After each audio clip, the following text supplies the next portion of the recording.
The title of this section is really on media agencies in the year 2020 and beyond. As I said before, your industry is changing, every industry is changing, and media agencies are very much in the center of your transformation. So we want to kind of explore what is the role of media agencies in the future, and we're going to have a couple of people who are going to speak on that. So first off is James Harris, who's the Chief Digital Officer at Carat. Please welcome James.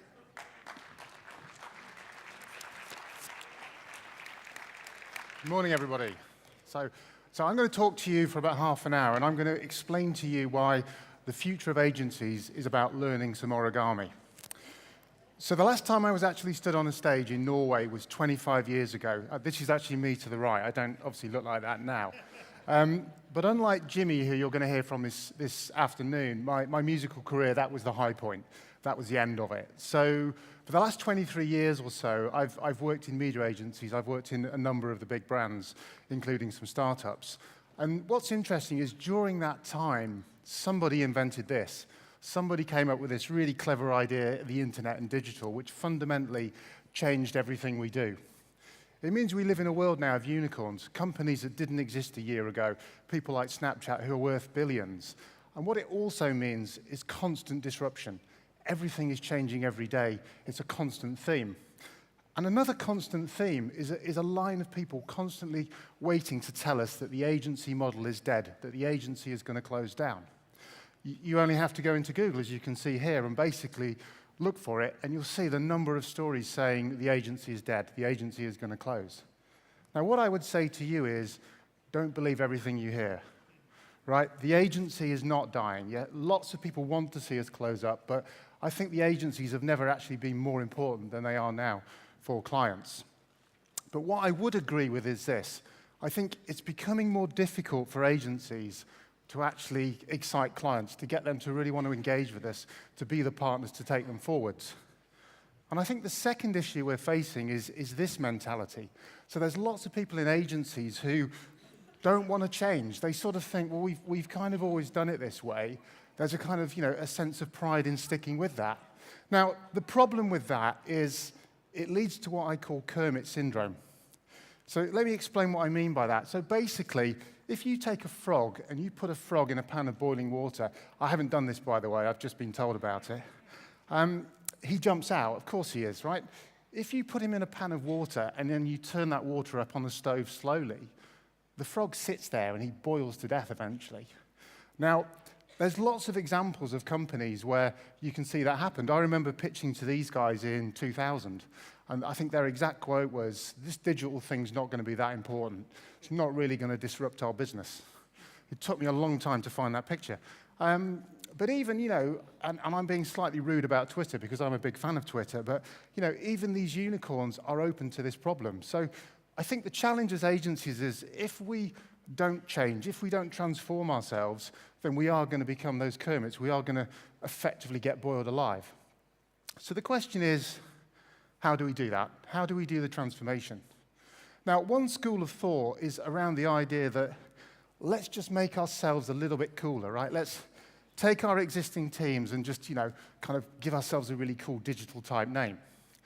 And alongside that, let's bring in some really cool digital guys, digital natives as we call them, the hipsters, and that will be all we need to do. Now, my view on that is I think it's a little bit like this. I think it's sort of putting lipstick on a pig, right, to use an English phrase. It doesn't quite solve the problem. There's also another school of thought which says it's technology. So lots of agencies go, well, let's just get lots of technology, lots of computers, lots of computer data scientists, etc. Now, the problem with technology is this. It's not a question of if it will fail. It's just, for me, a question of when it will fail. So again, I think putting our entire future, our 2020 vision on just technology is the wrong thing to do. So if neither of those solutions are the right thing to do, then obviously the question is, what do we do? And I think the answer actually lies in something very old-fashioned, very traditional and non-digital, which is this. I think the answer actually lies in origami. Now, let me explain why I think this. So you probably think my job is really glamorous, right? Somebody last night actually said this, it must be like being James Bond flying around the world talking to people about digital. Sadly not. The reality is I spend a lot of time in airports waiting for flights. And when I'm not actually traveling, I spend my entire life on conference calls. So it isn't glamorous, right? But what it has done is allow me to become really good at origami. So when I'm sitting there listening to people drone on, I actually start doing stuff with my hands. So these are some of my creations. This is a dragon, in case you're not sure, but it's quite difficult with a dollar bill. And this is a pterodactyl that I made during one particularly long conference call. Now, the reason I think origami is a wonderful way to look at how to do digital, how to do agencies, how to do media is quite simply this. Origami has two sides. It has creativity and vision. So again, you need that to actually be good at this. It is an art, it is a creative form. But you also need the knowledge and expertise. If you don't know how to do those folds, if you don't have the technical understanding, then ultimately you get to this. You can't do it. So I think if we think about the world of digital, the world of agencies and media, it's a great analogy for how we should start thinking about setting ourselves up, in my view. So what I'm going to talk to you about now for the rest of the time is 8 steps, or 8 folds as we will call them, that we can follow through. And if we do that, I think it's going to not just secure the future of the agency, but also help bring kind of transformation to our business. So let's start with the creativity and vision. So I think it's massively important that you have to have a set of beliefs. You have to stand for something. So there's a very famous American who you'll recognize, Malcolm X, said, if you don't stand for anything, you fall for everything. And I think, his fellow countrymen have completely proved that point. If you look at what's gone on in America, it takes a second, but you'll get it, right? So again, lack of vision is a really dangerous thing. So within our organization, we have a very strong belief, which is based around this very simple phrase. So I have this poster behind my desk, and I've sent it to many of our markets, but quite simply, even though we live in a digital world, it's still about people, right? People are people, they're not cookies. And what that's done is it's allowed us to set up a thought system to how we approach media and planning, which we call pixels to people. And quite simply, that's this idea that digital, technology, everything we do in the modern digital economy is about understanding and then unlocking and communicating with people. So around that, I'm going to talk you through 4 of those principles or steps now which come out of this thought. So the first of these is this idea that as agencies, we really need to think about planning for needs and not digital behavior. So let me show you this to illustrate what I mean.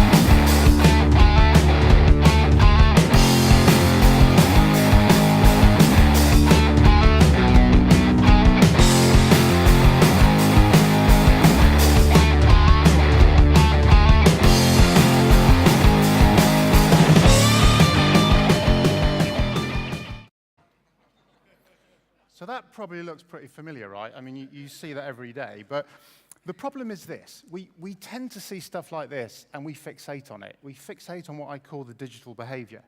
And the problem is we then go off and we say, oh, my God, look at this, right? We need to get loads of mobile experts. We need to build a mobile business.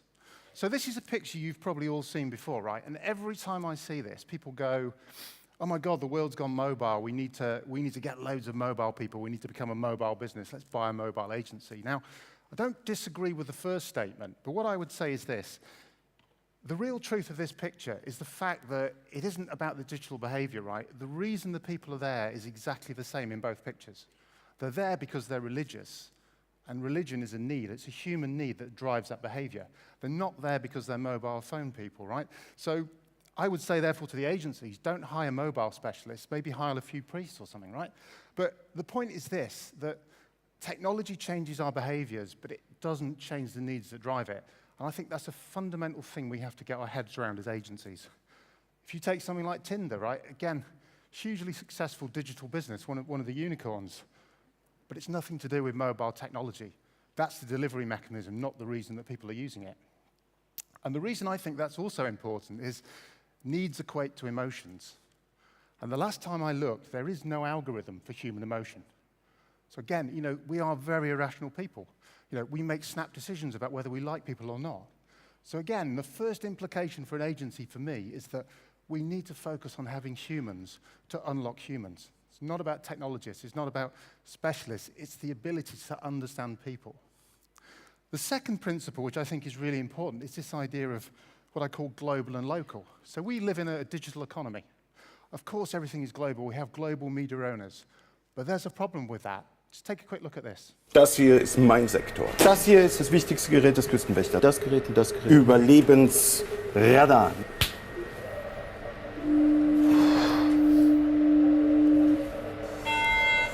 Mayday, Mayday. Hello, can you hear us? Can you hear us? Can you... Over. We are sinking. We are sinking. Hello? This is the German Coast Guard. We are sinking. We're sinking. What are you thinking about?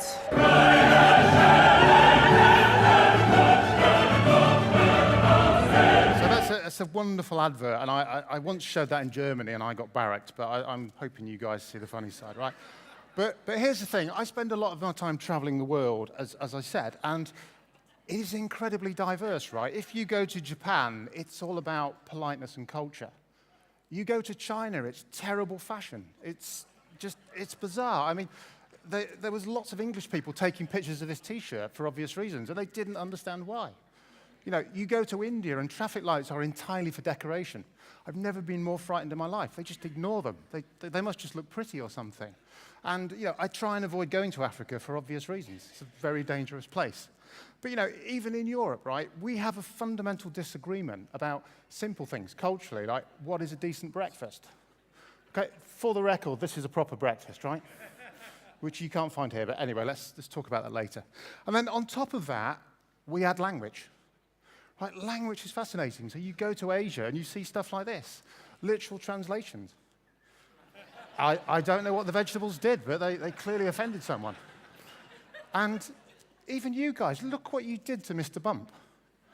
So if anyone doesn't understand the joke here, if I translate that back to English in English slang, it basically means he's taken a shit.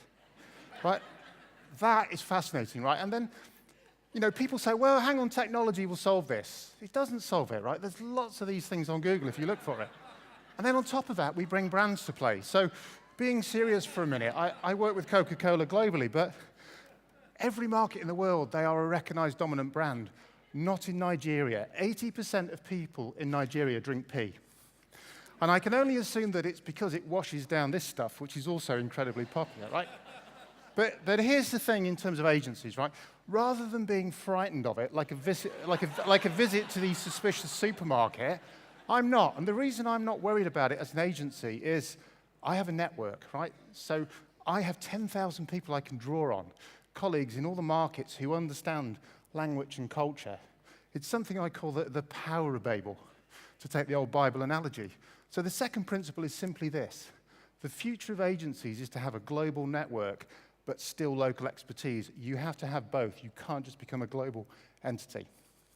The third principle is this idea that we still really need to be analog compatible, even in the digital world. So have a quick look at this. Emma. Huh? Emma. Emma. Emma. Emma. Emma.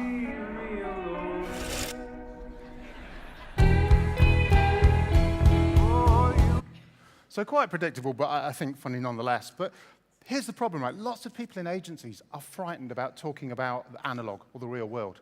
I go to meetings and people say, well, we shouldn't talk about this stuff. It's all about digital. It's all about the digital economy. Of course, that's important, but we forget we still live in that world. Fascinating stat, right? 75% of books that people buy are still paper books. and that's actually rising. You know, Amazon, 400 bookstores being physically launched, right? That tells you that the real world is important. You know, I sit in lots of meetings where people go, maybe we should stop doing television. If you look at the data last year, television was still the most dominant media globally. Now, of course, it's going to change. It's going to drop as we move into a more digitally delivered world. But by 2020, and this is eMarketeer, 33% is still going to be television, right? So as an agency, if we don't deal with that, if we don't accept the importance of that, we're going to make a big mistake. You know, in our group, we've worked out a way of connecting video and TV together. So it's about bringing those things together, not getting rid of one or the other. And it isn't just TV. You know, all media is still really important. You know, I'm still a big fan of print and outdoor and the Village People. But again, we've got to start thinking about this and not just throwing it out because it isn't digital and cool. And you know, if you think about the real world of events, you know, in the last 10 years, rock concerts, ticket sales have gone up 4 times. Not to my concerts, obviously, but, you know, and you see things like this. This is people going to cinema events. This is an absolutely inspired one where you basically get a rubber ring, you sit in a lake and you watch Jaws. But here's the thing, right? The opportunity for us is how we connect digital to that, right? Digital is an amplifier. So therefore, the next principle is quite simply, agencies to succeed have to do all media, online, offline, and connect them together. That is the key principle. Number 4 is what I call only do different and better. So have a look at this from my colleagues in Japan. 3秒クッキング。今日はエビフライです。3秒でできる作り方を紹介します。材料はエビ6尾。では移動します。これをつけてください。卵はあらかじめ溶いて入れます。小麦粉は入れすぎに注意してください。エビは丁寧にレーンに入れます。あとはボタンを押してください。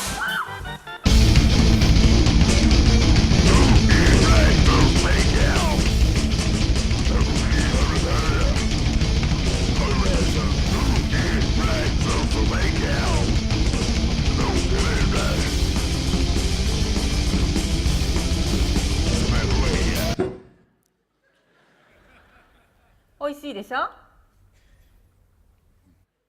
So it is one fucked up place, right, Japan? But I think the purpose of showing you that is a very different way of cooking food. But I'm not entirely sure it also takes the idea of better. You know, you can buy fridges that tweet, but when I want to use Twitter, I prefer to use my phone. It's much easier also to get on an aeroplane with it. But here's the thing, lots of people in agencies get massively blindsided by the fact that stuff's different. They go, oh, that's really clever, that's so cool.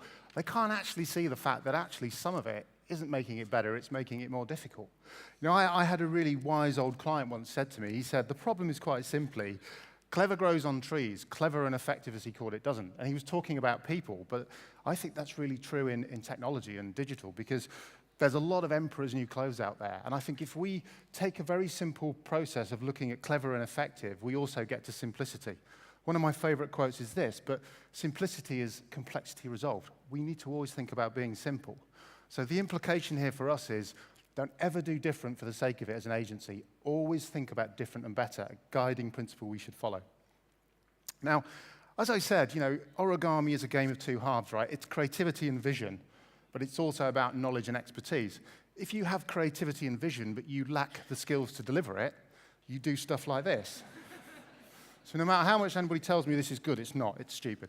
But, and you know, to quote a very famous Scandinavian, you know, especially for us these days, talk is cheap, you know, show me the code, right? So what do agencies need to do in terms of the capabilities and knowledge and delivery to back up that vision?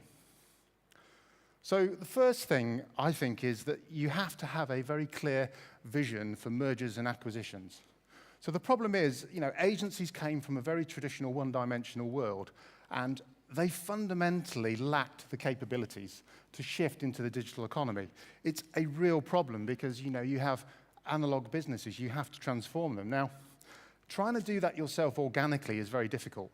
So if you say, right, we're going to build a capability to do X, Y, and Z, and we're going to hire people and set that business up, it just takes too long. It's extremely difficult to do. So the way that we approach it within our group is we basically make acquisitions, but we make acquisitions at scale. So last year, we bought a company for over $1 billion, but these guys are market leaders. And so rather than trying to do it ourselves, we wanted to get ahead of the game. This was the way to do it.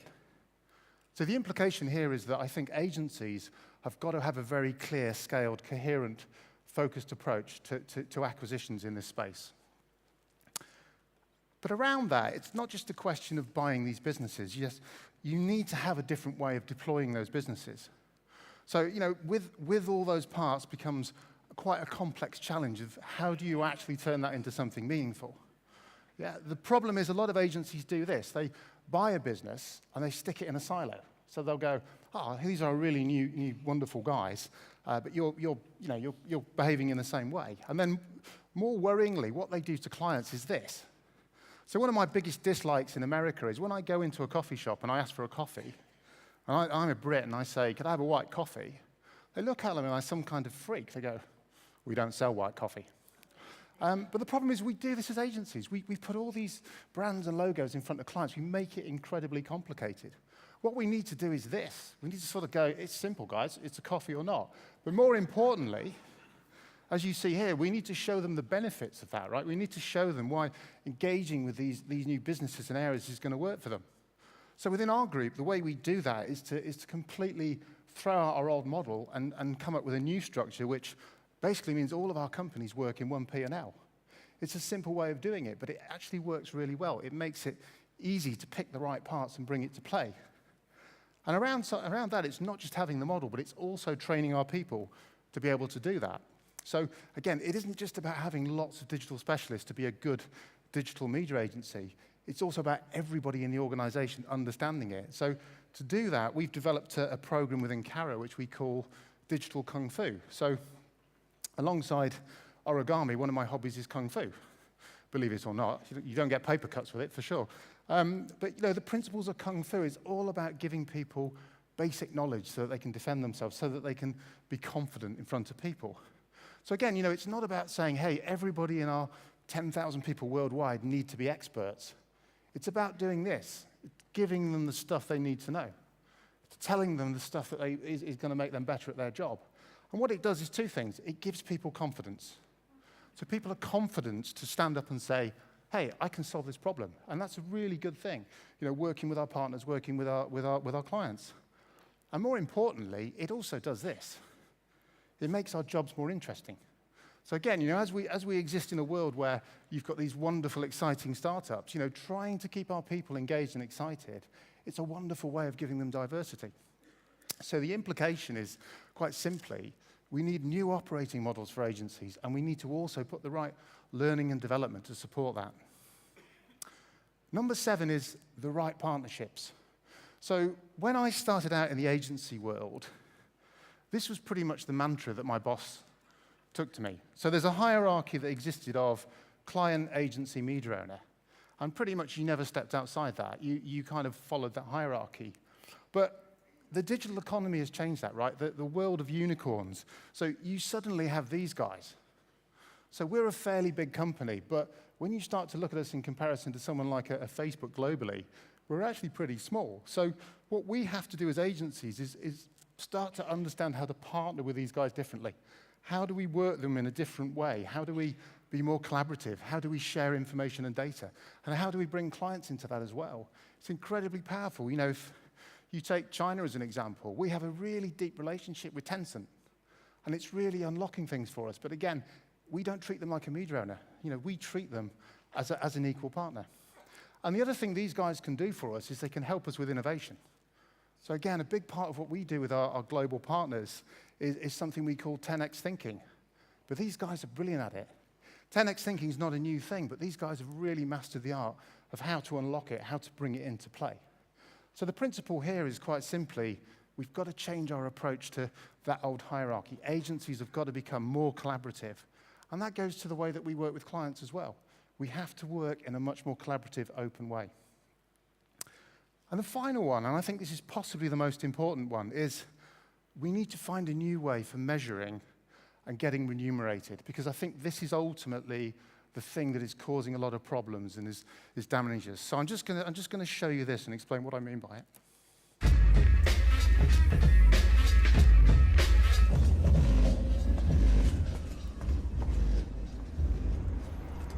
Yo, man, I need some clicks. Okay. I got some choice clicks right here, yo. Impressions, page views, followers. Are they pure? Man, I don't cut with bots. How about likes? You got some likes? Well, this is a high-class operation. Come on. Everybody's doing it. I got my whole Q4 Whoa, budget right here. Whoa. Easy. I just need enough to get me through this quarter. Turn to the right. Clicks. You were buying clicks. What will I tell the children? So look familiar, right? So that's the problem. We spend all our time coming up with super clever ways of understanding people, strategy, buying all these businesses, and then we go back to buying cost per thousands. We go back to things like CPM. And more worryingly, we still obsess with clicks, right? So you go to programmatic conferences, you talk about the future of programmatic, and then everybody goes, yeah, oh, by the way, we just measure it on clicks. You know, we've got to stop it. I mean, Elon Musk, great quote, he said, you know, it's true, the best minds of our generation are actually just thinking about how to get people to click on ads. So I think you know, we have to try and change that. And the problem with that current approach is it does this. It forces us into a kind of fire sale. Because what we're doing is we're doing really clever work, right? We're bringing huge value, and then we're completely devaluing it and commoditizing it. So of course we get into this vicious cycle where it becomes about cost reduction, and that's a massively negative thing for everyone. So how do you change that? Well, last year we had an idea that one way we could change that was to throw somebody out of an airplane without a parachute. So we genuinely did this, but we did a thing for Mondelez where we took this guy, and he's slightly insane. Trust me, I've met him. He's genuinely very insane. He said he could jump out of a plane without a parachute, so we let him. We gave him a net, and he landed in the net, fortunately. But the core reason I'm showing you this is, before we even threw him out of the plane, this had actually made more money than it cost. Because again, it was a content experience. So this was an example of us saying, let's not just treat it as a media buy, let's just not treat it as an agency buy, let's see how we can actually create wealth. So rather than reducing, let's create wealth. And I think that points to an opportunity where if we change the way we measure things, and more importantly, the way that we actually create wealth and we get remunerated, we're going to change the world of agencies, I think, for the better. So that's it. That's my view, and I think, you know, why Origami is the way that the agency world should move forward. You know, and ultimately, as I said at the start, you know, yes, we live in a digital world, right, but it's still about humans. At the center of that, it's still about the person, and that's why I think it's really important. So if we do this, I think we're going to be really good, right? Agencies are not going to disappear. And not only are we going to survive, we're also going to do this. We're going to create a lot of demand. Now, I was very aware that the title of my talk was Agencies in 2020 and Beyond. So what I thought I would do is end with a little video which predicts where I think not just agencies, but where the whole world and digital is going to be in 2068. So I'll show you this to finish. Now, coming soon to History TV's Autumn 2068 schedule, details of a new landmark documentary. The Internet, a warning from history. The Internet was one of the greatest disasters to befall mankind. Now, 50 years on, its survivors share their experiences of the tragedy. That's how it got in your house. I lost 11 years of my life to the internet. Looking at pictures of cats. It should never have been allowed to happen. It was such a senseless waste of life. You know, if a video clip kept stopping to buffer, I'd just wait for it. Sometimes 3, 4 times the length of the clip itself. It's almost unbelievable today to think that just 50 years ago, men, women, and children were all forced by the internet to waste up to 90 hours a week. I had to go to a place called the Daily Mail online, and there were these stories running down the right-hand side, and the stories were just meaningless. You know, an actress from Emmerdale had got her bikini snagged on an immigrant suit. To this day, I still have no idea who Kim Kardashian is. At first you could still get milk, eggs too in the early days, but soon the shops just shut down once high-speed broadband reached the rural areas. Farmers just stopped producing food. All activity outside the internet ceased in March 2017, when a young woman from Morecambe uploaded a video of a budgerigar wearing a halter-neck top. I remember hearing that David Cameron had shot himself in the bunker because the budgie video just wasn't loading.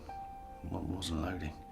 They say his flash plug-in had crashed, but I guess we'll never really know what happened in those final desperate moments.